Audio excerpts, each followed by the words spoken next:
శ్రోతలందరికీ నమస్కారం. ఇప్పుడు వినబోయే కథ పేరు జీవిత రహస్యం. రచించిన వారు శ్రీ విరించి గారు. కథ విందాము. 4 నెలలు సెలవు తీసుకుని మనశ్శాంతి కోసం స్వగ్రామానికి వచ్చిన శేఖరానికి మొదటి 2 రోజులు మామూలుగానే గడిచిపోయాయి. తల్లి తండ్రి తమ మామూలు విచారాలు వెలిపుచ్చారు. 3వ రోజున గాని శేఖరానికి తన ఊళ్ళో 4 బజార్లు తిరగడం ద్వారా కొంత కాలహరణ చేయవచ్చునని తోచలేదు. తనకు పాత స్నేహితులంటూ ఎవ్వరూ లేరు. అట్లా ఊళ్ళోకి వెళదామని లేచాడు శేఖరం. ఊరు చిన్నది కాదు, పెద్దది కాదు. బయలుదేరబోతూ ఉండగా తల్లి అడిగింది, ఎటన్నా వెళతావా? వెళ్ళు, చీకటి పడకుండా ఇంటికి రా అన్నట్లు చెప్పడం మర్చాను. రంగారావు నీ స్నేహితుడే కదూ? వాడు ఇక్కడే ఉన్నాడు. ఏ రంగారావు? తన స్నేహితుడు రంగారావు. ఇక్కడెందుకున్నాడు? ఏదో ఉద్యోగంలో బొంబాయిలో ఉండేవాడుగా. ఉద్యోగం మానేసి 2 నెలల నుంచి ఇంటి పట్టునే ఉంటున్నాడు. వాళ్ళ అమ్మ ఒక్కటే గోల. నిక్షేపం లాంటి ఉద్యోగం చేజేతులా వదులుకున్నాడని. పోనీలే, కొండంత ఆస్తి ఎలా తిరగాలి అంది తల్లి. రంగారావుని కలుసుకోవడం అంటే శేఖరానికి ఉత్సాహంగానే ఉంది. చకచక 4 అడుగులు వేశాడు. నడుస్తున్నంతసేపు రంగారావుని గురించిన సంగతులు నెమరుకు తెచ్చుకున్నాడు. అబ్బా, రంగారావు ఎంత సరదా అయినవాడు. ఎన్నాళ్లైంది అతన్ని చూసి. శేఖరం అక్కడికి వెళ్లేసరికి రంగారావు తాపీగా కాఫీ తాగుతూ పడక్ కుర్చీలో జారగిలబడి ఉన్నాడు. గుమ్మంలో శేఖరాన్ని చూడటంతోటే ఎగిరి గంతేశాడు. ఏమోయ్ శేఖరం, ఎక్కడి నుండి? ఎప్పుడొచ్చావు? రారా కూర్చో అన్నాడు దగ్గరికి తీసుకు కౌగిలించుకుంటూ. 3 రోజులైందొచ్చి, కానీ నువ్వు ఇక్కడే ఉన్నట్టు 2 నిమిషాల క్రిందటే తెలిసింది. వెంటనే పరిగెత్తుకొచ్చాను. ఏమిటి సంగతులు? కులాసాగా ఉన్నావా? ఉద్యోగం మానేశావా? ఆ, చీకు చింత లేకుండా, కాలం వెళ్లదీయడానికి లేకుండా ఆ పాడు ఉద్యోగం ఒకటి. ఎందుకని రాజీనామా ఇచ్చేశాను. ఇప్పుడు హాయిగా ఉన్నాననుకో. చూసేవాళ్ళు ఏమనుకున్నా గాని నా మట్టుకు నాకు హాయిగా, కులాసాగా, నిక్షేపంలా ఉన్నాను. నీ సంగతేమిటి? అన్నట్టు ఐఎమ్ సారీ శేఖరం, నీకు జరిగిన విపత్తు విని గుండె బాదుకున్నాను. నాకు ఈ విచారాన్ని ఎలా తెలియపరచాలో అర్థం కావటం లేదు. తోచకుండా ఉంది అంటూ మిన్నకుండిపోయాడు. క్షణం సేపు నిశ్శబ్దత ఆవరించింది. ఒక్కమారుగా 1000 దీపాలు ఆరిపోయి చీకటి వికటాట్టహాసం చేస్తున్నట్లు అయ్యింది. ఈ వాతావరణాన్ని మళ్లీ రంగారావే సరిచేశాడు. అనవసరంగా నీ మనస్థితి పాడు చేసినట్లున్నాను. కానీ ఏం చేయను? ఆ విపత్తు అలాంటిది. పోనీలే, మనం గతాన్ని విస్మరించాలి అని మళ్లీ 1 నిమిషం ఆగి, ఏమన్నావు? వచ్చి 3 రోజులయిందా? నాకు కబురైనా తెలిసింది కాదే. 3 రోజులు ఏం చేస్తున్నావు శేఖరం? నాకు కనపడకుండా నన్ను మర్చిపోయావా? నిన్ను మర్చిపోవడమా? కాదు, 3 రోజులు ఇంటి దగ్గరే ముడుచుకున్నాను. ఇవాళన్నా కాస్త వెలుగు చూద్దామని బయలుదేరబోతూ ఉండగా మా అమ్మ నీ సంగతి చెప్పింది. నాకు చాలా సంతోషం అనిపించింది. పరిగెత్తుకుంటూ వచ్చాను. లలిత, 2 కాఫీ పట్రా అన్నట్టు శేఖరం వచ్చాడు. నీకు తెలుసును గదా అంటూ రంగారావు లోపలికి వెళ్ళి మళ్లీ బయటికొచ్చాడు. అతని వెంట బహుశా లలితే కావును, ఒక యువతొచ్చింది. శేఖరం ఆమెను చూసి గుర్తు తెచ్చుకున్నాడు. అవును, లలిత రంగారావు చెల్లెలు. తను ఎరుగును. ఇక్కడే ఉంది కావున. లలిత వచ్చి ఎదురుగా నిలుచు ఉంటే శేఖరానికి ఎలా పలకరించాలో అర్థం కాలేదు. ఆ పని లలితే చేసింది. ఏం శేఖరం, మర్చిపోయావా ఏమిటి? అబ్బే లేదు, ఉక్కిరి బిక్కిరవుతూ అన్నాను. బాగున్నావా లలిత? అదే బాగు అంది లలిత పొడిపొడిగా. 2 కాఫీ తయారు చేయి లలిత. నేను శేఖరం షికారుకు వెళ్ళొస్తాం. లలిత లోపలికి వెళ్ళింది. రంగారావు చొక్కా వేసుకుంటూ సీతా, సీతా అని పిలిచాడు. శేఖరం ఎన్నడూ ఎరగని ఒక ఆమె వచ్చి గుమ్మంలో నిలబడింది. సీతా, ఇతను శేఖరం, నా ఫ్రెండు అన్నాడు రంగారావు. నమస్కారం అన్నదామె అక్కడే నిలబడి. నా శ్రీమతి అని వేరే చెప్పక్కర్లేదుగా అన్నాడు రంగారావు శేఖరాన్ని ఉద్దేశించి. శేఖరం నవ్వాడు ప్రతి నమస్కారం చేస్తూ. షికారు వెళుతూ రంగారావు అన్నాడు, శేఖరం, జీవితం అంటే ఏమిటి? ఏది నిజమైన జీవితం? శేఖరం ఏమీ బదులు చెప్పలేకపోయాడు. జీవితం అంటే కష్టాల పోగు. జనామరణ దుఃఖాల మధ్య మనం కొన్నాళ్లు ఈదులాడుతాం. పంకిలమయంగా ప్రయాణం చేస్తాం. అదే జీవితం. ఇందులో సుఖాలన్నీ దుఃఖాలే. సుఖాలని దుఃఖాలని 2 కొండలు లేవు. నిజానికి ఒకటే కొండ. జీవితంలో మన ప్రమేయం ఏమీ లేదు. జరగనున్నది జరుగుతూ ఉంటుంది. మన పనంలా చూస్తూ ఉండడం. శేఖరం గాఢంగా నిట్టూర్చి తల ఊపుతున్నాడు. అంతేనంటావా రంగారావు? అంతకాక మరేమిటి? స్పష్టంగా కనిపిస్తూ ఉంటే. ఊరు దాటి పొలాలు చేరుకున్నారు. పల్చటి పిల్లగాలులు తగులుతున్నాయి. మనసులోని భావాల ఉద్వేగం వల్ల త్వరగా నడవలేకపోతున్నారు. అకస్మాత్తుగా రంగారావు ఆగిపోయాడు. ఎందుకు ఇంకా నడవడం? ఇక్కడే కాసేపు కూర్చుందాం. గాలి చల్లగా హాయిగా ఉంది. ఇద్దరూ కూలబడ్డారు. శేఖరం ఇంటికి చేరుకునేసరికి తండ్రి వచ్చున్నాడు. లోపలికొచ్చి ఏమీ పలక్కుండా కుర్చీలో జారగిలబడ్డ శేఖరాన్ని ఆయనే పలకరించాడు. ఏరా, రంగారావు కలిశాడా? ఆ. ఏమంటాడు? ఏమీ అనలేదు, మామూలే. అదే ఉద్యోగం మానేసిన సంగతి అది చెప్పలా? అమ్మ చెప్పింది. వాడేం చెప్పలా? చెప్పాడు. ఎందుకు మానేశానన్నాడు? వాడి మనస్థితి బాగుండలేదట నాన్న. వాడి ముఖం, డబ్బున్న వాళ్ల వ్యవహారం అంతా అంతే. లలిత కనబడిందా? పాపం, పలకరించావా? ఆ. ఇంతలో శేఖరం తల్లి అక్కడికొచ్చింది. భోజనాలకు లేవమని పురమాయించింది. భోజనానంతరం శేఖరం ఆరు బయట మంచం మీద వాలాడు. అతడి మనసు ఇంకా ఆలోచిస్తూనే ఉంది. రంగారావు ఎంత వేదాంతం చెప్పాడు. రంగారావు ఎలాగైనా తనకన్నా మిన్న. వాడికి మొదట్నుంచి అన్ని విషయాలు తెలుసు. ప్రతి దాని మీద నిశ్చితమైన అభిప్రాయాలు ఉన్నాయి. వాటి కోసం పనిచేసే పట్టుదల ఉంది. తనలాగా యథాలాపంగా ఏదైతే అది అవుతుందిలే అని ఏమరపాటుగా ఉండేవాడు కాదు ఇది వరకు. లలిత అతనికి తగిన చెల్లెలే. ఇద్దరికీ ప్రేమలో గొప్ప నమ్మకం, గౌరవం. తనకు ఈ విషయాల్లో ఏమీ నిఖార్సైన అభిప్రాయాలు లేనందుకు తనను ఆక్షేపించేవాళ్లు, వేళాకోళం చేసేవాళ్లు. రంగారావు ప్రేమించి వివాహం చేసుకున్నాడు సీతను.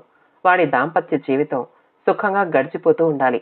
అందుచేతనే ఆలోచించేందుకు ఇంత తీరుబడి, ధైర్యం కుదిరాయి. తెల్లవారి 7:30 అయినాక గాని శేఖరానికి మెలకు రాలేదు. అది రంగారావు తట్టి లేపిన మీదటనే. శేఖరం కాలకృత్యాలు తీర్చుకుంటూ ఉండగా రంగారావు పిన్నిగారితో బాతంకాని కొడుతూ కూర్చున్నాడు. శేఖరం తయారయ్యాక వాళ్ళిద్దరూ కాఫీ, పలహారాలు ముగించి బయలుదేరారు.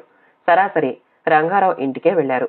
అప్పుడే వచ్చిన దినపత్రిక చదువుకుంటూ, వార్తల మీద వ్యాఖ్యానాలు చేసుకుంటూ కొంతకాలం గడిపారు. కులాసా కబుర్ల మధ్య రంగారావు విసుగ్గా ఇలా అన్నాడు. జీవితం చాలా దారుణమైనది శేఖరం. ఉన్నవాళ్లను ఉన్నట్లుగా ఉండనియ్యదు. ఎన్నో వికల్పాలు సృష్టిస్తుంది. కాకపోతే నీబోటి సత్పురుషుడికి భార్యా వియోగం ఏమిటి? మా లలితకు మొగుడు పోవడం ఏమిటి? శేఖరానికి కూర్చున్న కుర్చీ కదిలిపోతున్నట్లు అనిపించింది. నేల చీలి తను పాతాళంలోకి దిగిపోతున్నట్లు అయ్యింది. ఇతని అయోమయ పరిస్థితి చూసి రంగారావు నిశ్చేష్టుడయ్యాడు. ఏమిటట్లా కొయ్యబారిపోయినావు? ఆ సంగతులు తలుచుకుంటే నీకు అలా అయిపోతుందా? లేలే, అట్టే బెంగపడకు. కాదు, అది కాదు, లలిత అన్నాడు అస్పష్టంగా శేఖరం. ఆ పైన ఇంకేం మాట్లాడలేకపోయాడు. ఏమిటి శేఖరం? లలిత విషయమా? నీకు తెలియదా? దాని మొగుడు పోయాడు. ఇప్పుడే 6 నెలలయ్యింది. నీకు తెలియదన్నమాట. అందుకే అలా అయిపోయినావు. I'm sorry. నీకు తెలిసేమో అనుకున్నాను. సరిసరి అన్నాడు. నాకు తెలీదు. ఇప్పుడే వింటున్నాను. I'm very sorry. పాపం లలిత అనుకున్నాడు శేఖరం, పైకి వినపడకుండా. తల్లి తండ్రి అంత ఇష్టపడకపోయినా లలితకు ఈ సంబంధం కావాలని చేశాడు రంగారావు. లలితకు ఇష్టమని, చెల్లెలకి ఆమె కోరుకున్న మొగుణ్ణి కూర్చానని ఆనందించాడు. కానీ ఈ ఆనందం ఎక్కువ కాలం మిగల్లేదు. సంవత్సరం తిరగకుండానే లలిత బ్రతుకు బండలయ్యింది. రంగారావు తరువాత తను చేసిన ప్రయత్నం గురించి చెప్పాడు. చెల్లెలికి రకరకాలుగా నచ్చజెప్పాలని చూశాడు. కానీ లలిత ఒక్కటే మాట, మనసారా ప్రేమించాను. 9 నెలలు ఇద్దరం ఒకటిగా మెలిగాం. అనుకోకుండా ఆయన పోయారు. ఆ విచారంతో కుమిలిపోక నేను మళ్ళీ పెళ్లి చేసుకుని కులుకుతూ కూర్చోనా?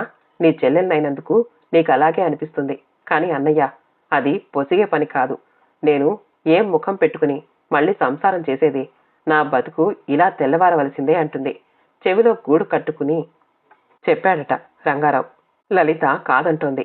ఇప్పటికీ ఆయన రూపు నాకు కనిపిస్తూనే ఉంది. మేమిద్దరం అప్పుడప్పుడు మాట్లాడుకుంటూ ఉంటాం. నన్ను గురించి ఇలాంటి మాటలు అనకన్నయ్యా. నాకు మళ్ళీ ఇంకొకళ్ళని ప్రేమించడం చేత కాదు. ప్రేమించడంలో నా వంతు అయిపోయింది. మళ్ళీ ఆ పని నా వల్ల కాదు. నన్ను ఇట్లా ఒక మూల కాలక్షేపం చేసుకుంటూ తనువు తెల్లవార్చుకొని అంటుంది. ఎన్ని రకాలుగానూ బుజ్జగించి లాలించి చెప్పడం అయ్యాక ఇంకా మార్గం లేక రంగారావు చెల్లెల్ని భయపెట్టాడట కూడా. కానీ అది లాభం లేకపోయింది. లలిత ఆత్మహత్యైనా చేసుకుంటానంది గాని తిరిగి వివాహానికి ఒప్పుకోలేదు అన్నాడు రంగారావు రుద్ధమైన కంఠంతో. 4-5 రోజులు తనలో తాను కూలబడుక్కున్న తర్వాత ఒకనాడు సమయం కనిపెట్టి శేఖరంతో అన్నాడు రంగారావు. చూడు శేఖరం, నువ్వు అపార్థం చేసుకోనంటే చెప్తాను. బాగా ఆలోచించి చూడు. ఎందుకు చెప్తున్నానంటే, జారిపోయిన దానికి మనం ఎంత విచారించినా లాభం లేదు కదా. పోతే ఇద్దరు పడుచువాళ్లు. పట్టుమని 10 ఏళ్లైనా. మా లలిత విషయంలో మరీ అన్యాయం. 10 నెలలైనా నిండలేదు. సో సంసార సుఖం అనుభవించిన వాళ్ళు కాదు. ముందు రోజులన్నీ ఇలాగే ఎండిపోయిన చెట్లల్లాగా ఎట్లా గడుపుతారు?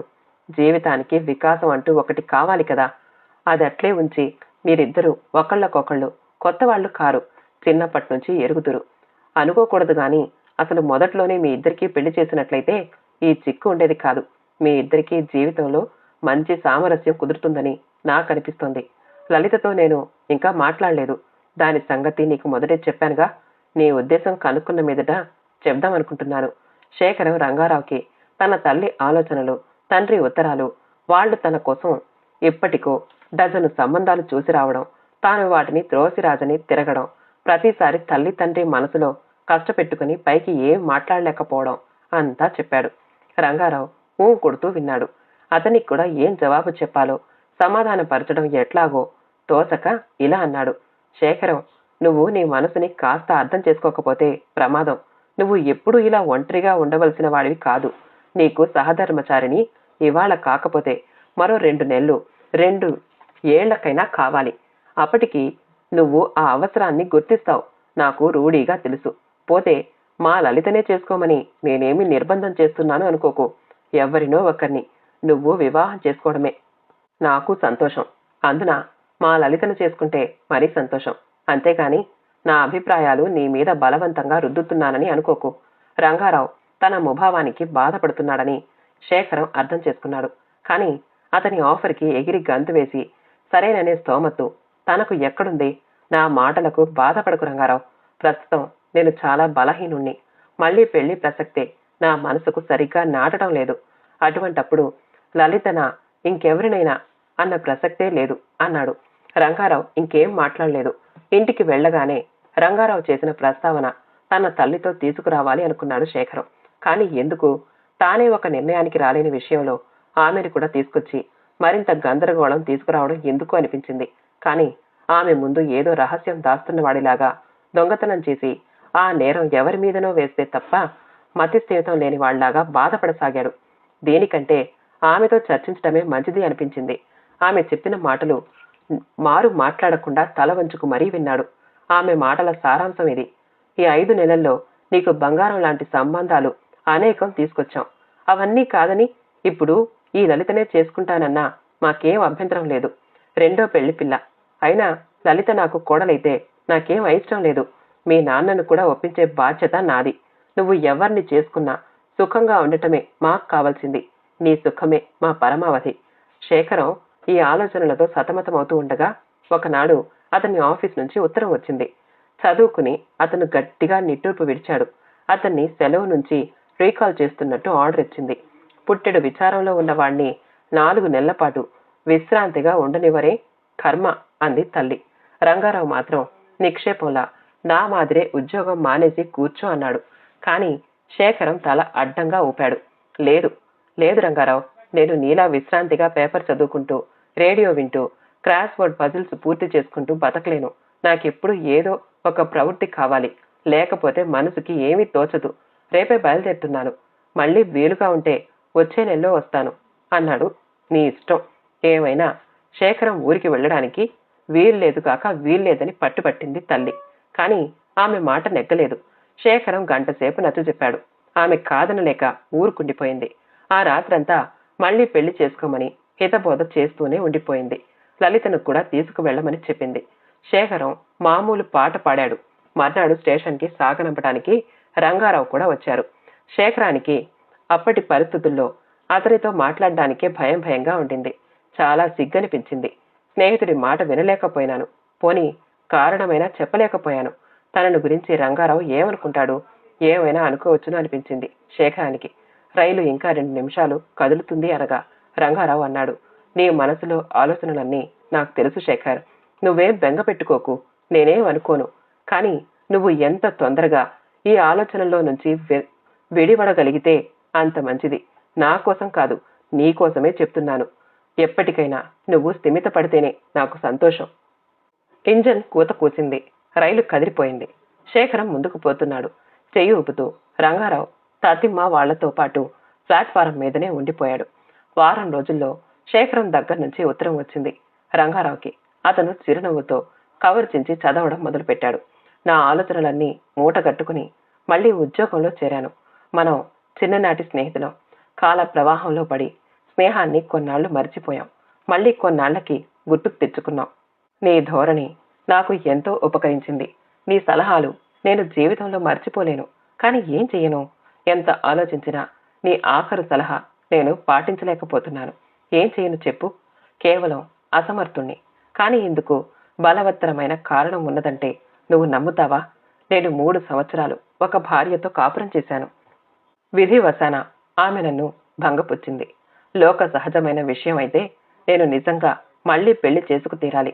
పైగా చేసుకోకపోవడం తప్పిదం కూడాను. నా భార్యను చాలా గాఢంగా ప్రేమించాను. బహుశా నీకు ఈ విషయం తెలియకపోవచ్చును. చాలా మూఢంగా ప్రేమించాను. అలాంటి భార్య అకస్మాత్తుగా చనిపోయింది. నిజానికి నేను కూడా అప్పుడే చనిపోయాను. నా ప్రాణం పోయినట్టే బాధపడుతున్నాను. నేను జీవోత్సవాన్ని. నా మాట నమ్ము. చెప్పిన సంగతులే చెప్పి నీకు విసుగు పుట్టిస్తున్నానని తెలుసు. నాకు ప్రాణ స్నేహితుడివి నువ్వు. నాకు నీకు మధ్య రహస్యాలు అక్కర్లేదు. కానీ ఈ రహస్యం నీ సమక్షంలో చెప్పలేకపోయాను. క్షమించు. నా భార్య కాపురానికొచ్చిన కొత్తలో ఇద్దరం ఏదో కులాసా కబుర్లు చెప్పుకుంటూ ఉండగా ఆమె అంది, నేను చచ్చిపోతే మీరు మళ్ళీ పెళ్లి చేసుకుంటారు కదూ అని. ఈ ప్రశ్న ఆమె ఎందుకు వేసిందో నాకైతే జ్ఞాపకం లేదు. కానీ అప్పుడు మేము మేము సవతి తల్లులు పిల్లల అగచాట్ల గురించి తర్కించుకుంటున్నాం అనుకుంటున్నాం. నేను వెంటనే చా అన్నాను.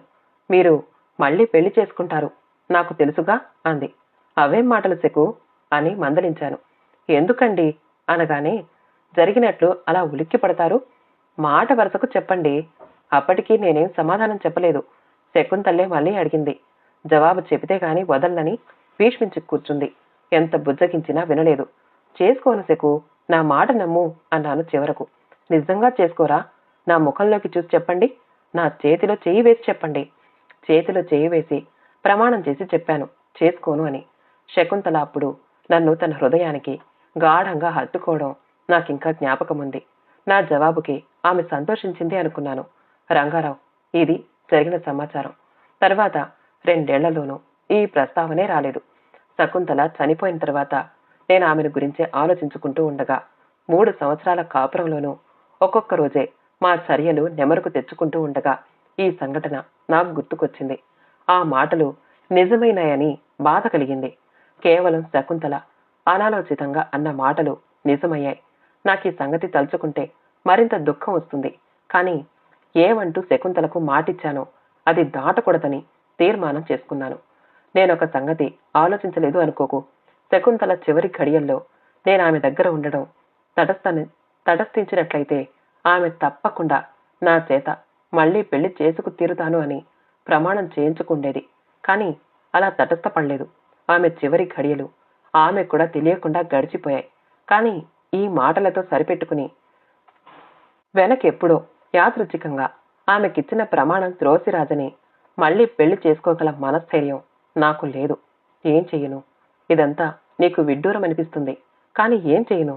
3 సంవత్సరాలు నా సహధర్మచారిణిగా మెలిగిన శకుంతలకు ఇచ్చిన ప్రమాణం లక్ష్య పెట్టకుండా ఉండడం నా వల్ల కాదు. అందుకే నేనిట్లా ఒంటరిగా జీవితం గడపదలుచుకున్నాను. నాకు ఇందుకు కావలసిన సహనం, ధైర్యం కలగాలని నువ్వు కూడా కోరుకో. ఇంతకంటే ఇంకేం చెప్పను? నా జీవిత రహస్యం నీకు చెప్పేశాను. దీన్ని ఇంకెవ్వరికీ చెప్పొద్దని ప్రత్యేకించి చెప్పనక్కర్లేదుగా. నా కోసం విచారపడకు. ఎప్పుడో వీలైనప్పుడు కలుసుకుందాం. మీ లలితను, సీతను అడిగానని చెప్పు. కథ సమాప్తమండి.